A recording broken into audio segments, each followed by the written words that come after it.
So hello guys, most welcome back to our YouTube channel Gyan with Sachin. तो दोस्तों, आज की इस वीडियो में हम बात करेंगे अप्लाइड मैकेनिक्स, जो कि आप सभी के पॉलिटेक्निक सेकंड सेमेस्टर में सिविल और मैकेनिकल ब्रांच और केमिकल ब्रांच तीनों ब्रांच के लिए कॉमन सब्जेक्ट है। तो आज की इस कंप्लीट वीडियो में हम इंट्रोडक्शन वाले चैप्टर को कंप्लीट करेंगे, जो कि आप सभी का चैप्टर नंबर 1 है। अब इस चैप्टर नंबर 1 में एक ऐसा क्वेश्चन है जो कि 5 मार्क्स में हर बार पूछा गया है, तो उसको भी डिस्कस करेंगे। बाकी जो भी छोटी चीजें हैं उनको भी डिस्कस करेंगे। देखिए, जो आपका पेपर पैटर्न है वो 5 मार्क्स का है और लास्ट में 5 ऐसे क्वेश्चन होते हैं जो एक एक नंबर में पूछे जाते हैं। तो सारे चैप्टर को हम चैप्टर वाइज डिस्कस करेंगे। जो भी है, आज का पहला यह चैप्टर है। इसके बाद मैं आप प्लेलिस्ट बना दूंगा। उसके बाद जितने भी चैप्टर्स होंगे, आपका अगला चैप्टर, फिर अगला चैप्टर, इस तरीके से एक चैप्टर एक वीडियो में डिस्कस हो जाएगा। तो चैनल पर बने रहिए, आप सभी को सारी चीजें 1 बाय 1 डिस्कस करके दिखाएंगे। पॉलिटेक्निक सेकंड सेमेस्टर के इंपॉर्टेंट क्वेश्चंस के नोट्स को अगर आप सभी चाहिए तो आप सभी इस नंबर पे कॉल करके आप परचेज कर सकते हैं। मात्र 29 रुपीज हमने रखा है। नोट्स हिंदी में होंगे। सभी ब्रांचेज आपके इलेक्ट्रिकल हो गए, केमिकल हो गए, सिविल हो गए, ठीक है, आपके मैकेनिकल हो गए, तो इन सब ब्रांचेज की नोट्स आप सभी को मिल जाएगी। तो आप सभी को ज्वाइन करने के लिए सिंपली इस नंबर पे कॉल करना होगा और आप सभी ज्वाइन हो जाएंगे। तो चलिए, हम आप सभी के civil second semester, mechanical second semester और केमिकल सेकंड सेमेस्टर के मैकेनिक्स का पहला चैप्टर डिस्कस करते हैं। और इस पहले चैप्टर में आप सभी को देखने को मिलेगा कुछ ऐसी महत्वपूर्ण क्वेश्चंस जो आप सभी के लिए इस बार वरदान साबित होंगे, पूछे जाएंगे। तो उसको भी बताऊंगा, उस पर मैंने ऑलरेडी टिक किया हुआ है, उसको आप सभी देख पाओगे। छोटी सी वीडियो है, आप सभी को सारी चीजें 1 बाय 1 समझ में आ जाएगी। तो इंट्रोडक्शन ऑफ मैकेनिक्स, पहले हम मैकेनिक्स को समझते हैं कि क्या है। मैकेनिक्स जो है वो साइंस की एक ऐसी ब्रांच है जिसके अंतर्गत हम जो भी आपका बल है, ठीक है, कोई भी फोर्स किसी हम वस्तु पर लगा रहे हैं, तो उससे उसकी क्या एक्टिविटी हो रही है, उसमें क्या चेंजेस आ रहा है, उसका क्या इफेक्ट पड़ रहा है, इसी का अध्ययन करते हैं इस मैकेनिक्स के अंतर्गत।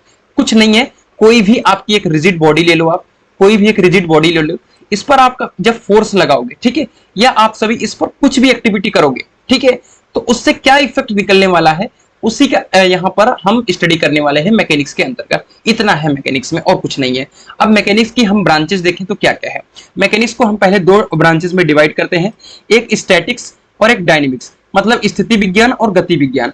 और फिर डायनेमिक्स को हम 2 पार्ट में और डिवाइड करते हैं, काइनेमेटिक्स और काइनेटिक्स, यानी शुद्ध गति विज्ञान और बल गति विज्ञान। ये क्या क्या है देखते हैं एक एक चीजों को आराम से, ठीक है। छोटी छोटी डिफिनेशन पूछी जा चुकी हैं और पूछी जाने की उम्मीदें हैं, लेकिन ये एक नंबर पे पूछी जाएंगे। ये 5 जो आपका 5वां क्वेश्चन होगा, उसमें 5 चीजें होंगी या 6 चीजें होंगी, उसमें एक टिप्पणी करने का आता है एक नंबर में, तो वहां पर पूछा जाता है। और नहीं पूछा जाता है तो आपके वाइवा प्रैक्टिकल के लिए भी ये इंपॉर्टेंट हो जाता है। इसके अंतर्गत विरामावस्था में वस्तुओं पर बलों के प्रभाव का अध्ययन किया जाता है। क्या नाम है ये? स्टैटिक्स है, स्थिति विज्ञान है। इसके अंतर्गत क्या होगा कि वस्तु जो होगी वो विरामावस्था में होगी और उस पर जो बल का इफेक्ट होगा उसको हम देखेंगे, ठीक है। क्लियर हो गई? कोई कंफ्यूजन नहीं होना चाहिए, मुझे ऐसा लगता है आप सभी को नहीं होना चाहिए। डायनेमिक्स यानी गति विज्ञान, इसके अंतर्गत कोई भी वस्तु जो है वो गति अवस्था में है और उस पर जो बल का इफेक्ट है उसका हम स्टडी करेंगे। इतना ही है, कुछ नहीं है, ज्यादा आपको दिमाग लगाने की जरूरत नहीं है। आगे बढ़ते हैं। फिर आगे यहाँ थोड़ा सा दिमाग लगाने की जरूरत है। शुद्ध गति विज्ञान यानी काइनेमेटिक्स। काइनेमेटिक्स क्या होता है? इसके अंतर्गत वस्तुओं पर केवल गति के विषय में ही अध्ययन किया जाता है, ठीक है। ये बात ध्यान रखिएगा, इसको वर्ड को आप थोड़ा ऐसे हाईलाइट कर लीजिए, केवल गति, ठीक है। यहां पर इसके अंतर्गत क्या होगा, वस्तुओं पर केवल गति के विषय में ही अध्ययन किया जाता है। यह गति बलों यानी फोर्स के प्रभाव से उत्पन्न होती है। यहां पर मास पर विचार नहीं किया जाता, यही इंपॉर्टेंट होता है। इसको आप अगर हाईलाइट करके कहीं भी लिख दोगे, अगर आप लिख रहे हो तो एग्जामिनर की जैसे ही नजर जाएगी ना, पूरे आपके +1 कर देगा, ठीक है, जो भी आपका होगा। अगर आपका मैकेनिक्स के, देखिए इसमें एक क्वेश्चन आता है बच्चों, मैं इंपॉर्टेंट बताना स्टार्टिंग में भूल गया है, ठीक है, मैं फिर से आपको पीडीएफ पीछे कर देता हूं, ठीक है। इतना आपको काइनेमेटिक्स समझ में आ गया होगा।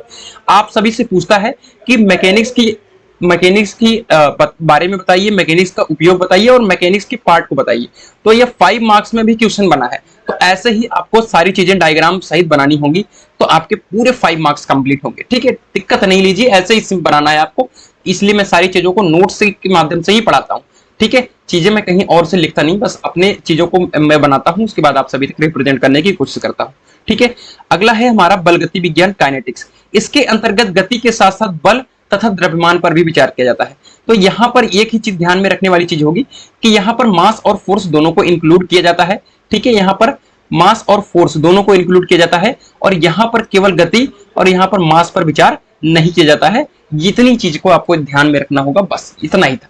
ठीक है, अब जो कि 5 मार्क्स में पूछा जाएगा, वो पूछा जाएगा बच्चों आपकी यांत्रिकी की उपयोगिता। ठीक है, इंपॉर्टेंस ऑफ मैकेनिक्स। ठीक है, इसको आप भाई साहब तैयार कर लेना प्लीज, आप सभी से रिक्वेस्ट है। अगर नहीं तैयार करोगे तो आप सभी जानो। ठीक है, इसका क्या है समझ लिए। जो मैकेनिक्स है, ठीक है, वो इंजीनियरिंग का एक महत्वपूर्ण पार्ट है। ठीक है, अगर आप बीटेक करने जाओगे तो वहां पर एक इंजीनियरिंग मैकेनिक्स की बुक चलती है बहुत मोटी। ठीक है, जो भी ये आपके एग्जाम में दिख रहे होंगे सेकंड सेमेस्टर में, इसका एक बड़ा डेप्थ पार्ट होता है। ठीक है, तो अगर आप कभी बीटेक वगैरह करोगे, आप सभी के नसीब में होगा, तो आप सभी बहुत कुछ देखोगे। ठीक है, यांत्रिकी इंजीनियरिंग का एक महत्वपूर्ण अंग है, समझो एक पार्ट है इंजीनियरिंग का। ठीक है, इसके अंतर्गत हम क्या करते हैं, आपके डेली लाइफ में जो भी चीजें हैं, ठीक है, उनको हम बना रहे हैं।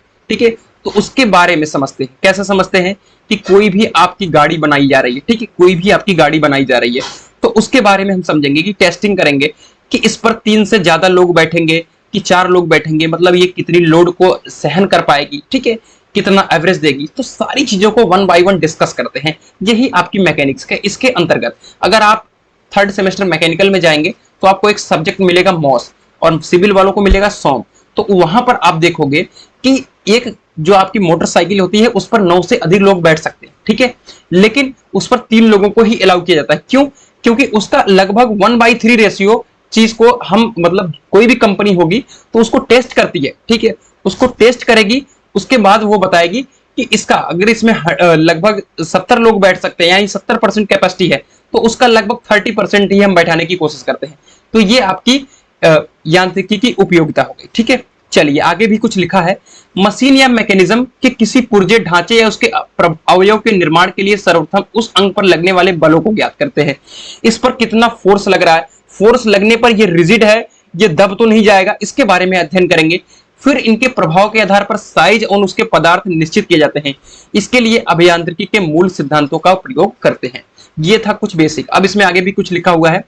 इंजीनियरिंग में अत्यधिक उपयोगिता के कारण ही यांत्रिकी के मूल सिद्धांतों को विभिन्न रूपों में प्रयोग करके इंजीनियरिंग के उनके विषयों जैसे थर्मोडायनेमिक्स आपके 3rd सेमेस्टर में मिलेगा, गैस गति विज्ञान, गैस डायनेमिक्स, वायु गति विज्ञान, एरोडायनेमिक्स और द्रव गति विज्ञान यानी फ्लूइड डायनेमिक्स, द्रव स्थिति विज्ञान, फ्लूइड स्टैटिक्स का अध्ययन करना होता है। ठीक है, ये है आपका मैकेनिक्स का इंपॉर्टेंस। ठीक है, इसके आगे कुछ भी और लिखा है। लाइट कट गई है, फेस थोड़ा इधर उधर दिख रहा होगा। ठीक है, कोई दिक्कत वाली बात नहीं है। इन सब के फलस्वरूप अनेक उपयोगी मशीनों का निर्माण होता है जिसका दैनिक जीवन में बहुत ज्यादा उपयोग है। जैसे मोटर, मैंने आप सभी को बताया, मोटरसाइकिल, वायुयान हो गया आपका, फिर उसके बाद पुल, भवन, घड़ी, पंखा इत्यादि। अनेक ऐसी क्रियाएं हैं जिनको समझने के लिए हमें मैकेनिक्स का ज्ञान होना ही होना है। जैसे आपका चलना, झुकना, तैरना, दौड़ना। तो अगर इतना आप सभी लिख देते हैं तो आपके 5 मार्क्स देने में कोई भी एग्जामिनर कोई कसर नहीं छोड़ेगा। और हम लोगों ने लगभग 40 के आसपास मैकेनिक्स में स्कोर किया है, तो बिल्कुल डेफिनेटली आप भी 40 के आसपास का स्कोर करोगे। ठीक है, ये आप सभी से प्रॉमिस है। क्वांटिटी यानी राशि, आप सभी ने इसको पढ़ा भी होगा। किसी वस्तु की मात्रा के परिमाण की जानकारी देने वाली संख्या को हम राशि कहते हैं। ठीक है, किसी वस्तु की परिमाण की जानकारी देने वाली उसकी क्वांटिटी, ठीक है, उसकी परिमाण जो भी है, ठीक है, उसके आगे का जो एक नंबर होता है उसकी जानकारी देने वाली संख्या को हम राशि कहते हैं।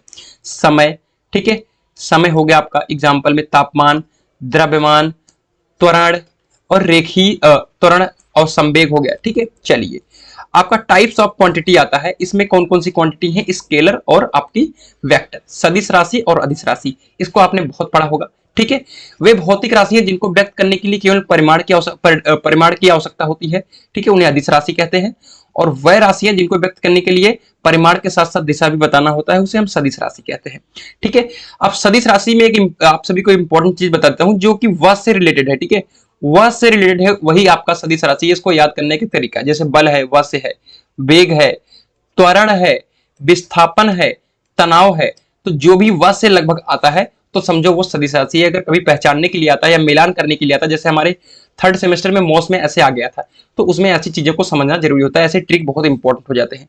और स्केलर क्वांटिटी में आप देख सकते हैं कि समय हो गया, तापमान हो गया, द्रव्यमान, दूरी, तो इतना है आप सभी का। ठीक है, आगे बढ़ते हैं। आगे क्या बचा है आप सभी का, कुछ टॉपिक और बचा है। Principle of physical independence of force.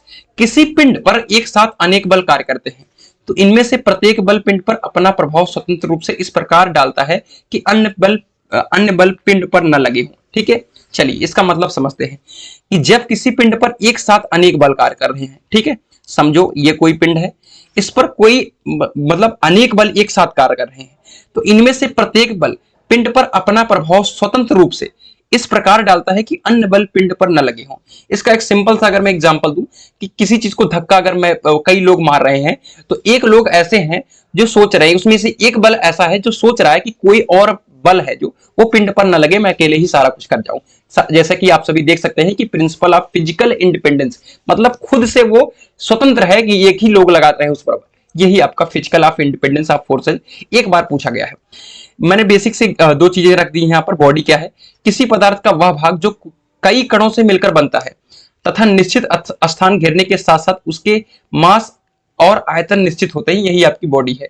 अब दो तरीके की बॉडी है, दृढ़ पिंड और आपका रिजिड बॉडी हो गया। ठीक है, किसी पिंड को दृढ़ पिंड कहते हैं जिस पर अत्यधिक बल लगाने पर भी वह विरूपण ना हो।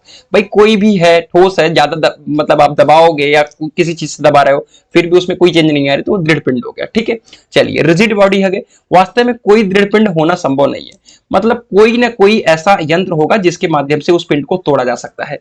तो ये आपका नोट पॉइंट है, ऐसी चीजें एग्जामिनर के ऊपर इंप्रेशन डालती है। तो पहला चैप्टर मैंने आप सभी को आज के इस वीडियो में कवर करा दिया है, दूसरा चैप्टर आप सभी को बिल्कुल कवर कराऊंगा। ठीक है, अगर आप सभी बैच में ज्वाइन होना चाहते हैं तो इस नंबर पे कॉल करके ज्वाइन हो सकते हैं। आप सभी को मात्र 29 रुपीज में आपको सारे सब्जेक्ट के नोट्स प्रोवाइड कर दिए जाएंगे। तो मिलते हैं एक नई वीडियो के साथ, तब तक के लिए good bye tata, love you all.